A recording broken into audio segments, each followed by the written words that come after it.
Hello everyone! Mayroon tayo ditong 5 na pakitin na tinatawag natin na udong. So, ito yung popular dito sa Pilipinas na normal niluluto talaga na easy siyang i-cook. Isang sardines lang, mayroon ka ng sabaw or saluan mo siya ng mga gulay gaya nung ginagawa ko. Ayan, ito ang lulutuin natin ngayon kasi na-miss natin kumain ng simple food lang. Kahit simple food lang guys, pero sobrang sarap yan kapag naluto yan.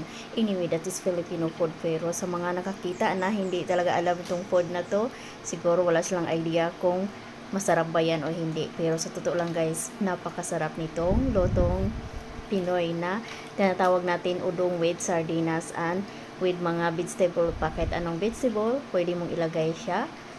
Ang nilalagay ko sa kanya, zucchini at repolyo at may kamatis at may kunting green. So, luto ng ating udong. So, it's time to eat na guys. So, samahan nyo akong kumain. Kahit simple lang yun, pero masarap yun guys. Thank you for watching.